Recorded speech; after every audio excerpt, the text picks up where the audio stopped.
येणाऱ्या दिवसाची काळाची गरज आहे म्हणून वापरा बायोऑर्गॅनिक कडे वळावं लागेल. वापरा बायोऑर्गॅनिकच का, मार्केटमध्ये खूप काय ऑर्गॅनिक टेक्नॉलॉजी आहेत. वापरा बायोऑर्गॅनिक थोडंसं हटके आहे, ह्याच्यामध्ये कंटेनचा भंडार आहे. 34 प्रकारचे कंटेन म्हणजे काय पोर खेळ नाही. आज मार्केटमध्ये 5-6 कंटेनर उड्या भरपूर हानी द्यात, त्याच्याबद्दल काय नाही विषय, आपण त्याच्यात रिझल्ट घेतो. तर 34 प्रकारचे कंटेन घेतल्यानंतर पीक अन्नद्रव्याने तृप्त होतं या समोर आहे, ह्याच्या पलीकडे बोलायसारखं काहीच नाही. तर तुम्ही केळी क्षेत्रातल्या शेतकऱ्यांसाठी एक तुमचा बहुतोना भविष्यम प्लॉट बांधलेला आहे.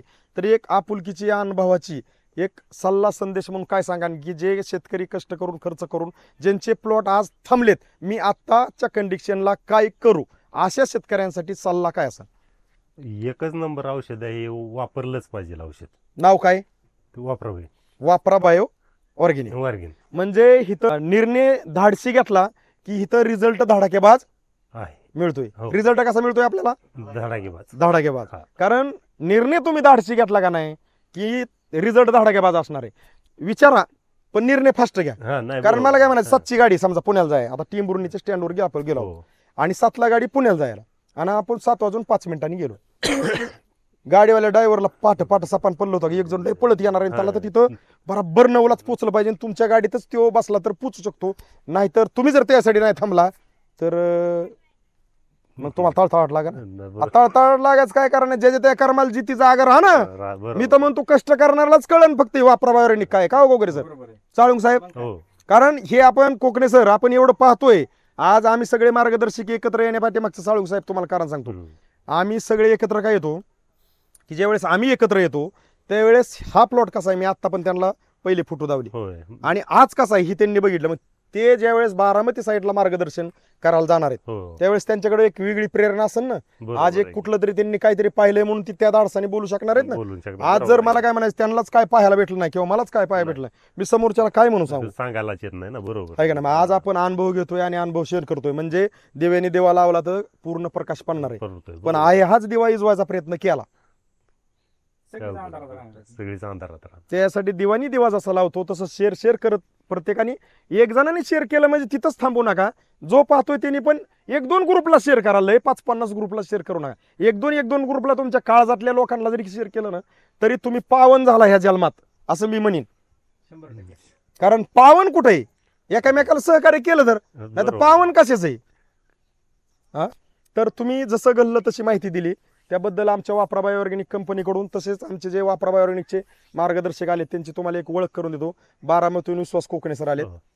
नमस्कार. करमाळ्याचे आपले गजानन साळुंके सर तुम्हाला लाभलेच ते. नमस्कार. कुर्टीचे रामेश्वर गोगरे सर नमस्कार. आणि तुमच्याच गाववाले थोडक्यात जवळचे आपले तांबव्याचे टेंभुर्णीचे समाधान भगत सर नमस्कार. आणि जी काय तुम्ही जसं घडलं तसं माहिती दिली त्याबद्दल केळी क्षेत्रातल्या शेतकऱ्यांसाठी आम्ही हे प्लॉट अगदी आहे या लोकेशनला उभा राहून जशी आहे तशी स्टोरी प्रेझेंट करायचा छोटासा प्रयत्न करतो.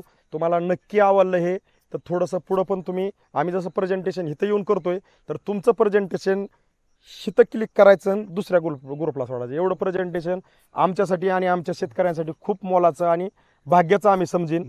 आणि हा शेतकरी जो काय वापरा बायोऑर्गॅनिकला वापरणार आहे त्याला आपल्याला एक न्याय द्यायचा आहे. न्याय कोणाला द्यायचा आहे अजून एकदा सांगतो, न्याय द्यायचा आहे कष्टकरी शेतकऱ्याला न्याय द्यायचा आहे. कष्ट करणारा हरून द्यायचं नाही, कष्ट करणाऱ्याला विजय मिळवून देणारी म्हणलं तर वापरा बायोऑर्गॅनिक कंपनी आहे. त्याचं मार्गदर्शन बांधावरती तुमच्या फ्री आहे. तर हे जे काय घडलेली स्टोरी आहे आम्ही थोडंसं प्रेझेंट करतो. दिलेल्या माहितीबद्दल तुमचं सर्वांचं मनापासून खूप खूप आभार. धन्यवाद. काय एकदम खाली दाबते ती. हा मग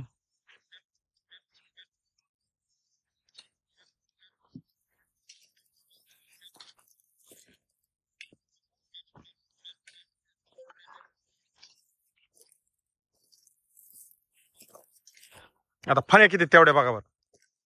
आता पाला सोडला तरी चालतोय. किती किती फण्या पडल्यात मोफा बरं. 1 हा 2 हम्म 3 हम्म 4 हम्म 5 हम्म 6 हम्म 7 हम्म 8 हम्म 9 हम्म 10 हम्म 11 हम्म 12 अजून चालू आहे पुढे चालू आहे. आणि इकडे इकडे किती पडल्यात बघा बरं. साळुंके सर तरी पूर्ण ही 1 हम्म ही 2 हम्म 3 हम्म 4 हम्म इकडचं 5 हम्म 6 7 ही 8 हम्म ही 9 नंतर ही 10, हम्म. ही 11, नंतर ही 12, 13वी गोंडाफणी. 13 गोंडा बरोबर आहे का? हो आणि पाला बघितला तर हिरवा आहे, करप्या हो. वगैरे काही नाही आणि बुंदा पण चांगला झालाय, बरोबर आहे का नाही? हो म्हणजे थोडक्यात आता दिवस मावळा चाललाय म्हणून आता आपण फक्त एक आलोय व्हिजिटला म्हणून एक थोडस काढून घेतोय, पण पाल्याला ग्रीनरी चांगली आहे, घड चांगली पडतायत, दांडा वगैरे चांगला आहे आणि पिवळं पाला विशेष नाही. हिरवंगार खालचं पिवळं आहे.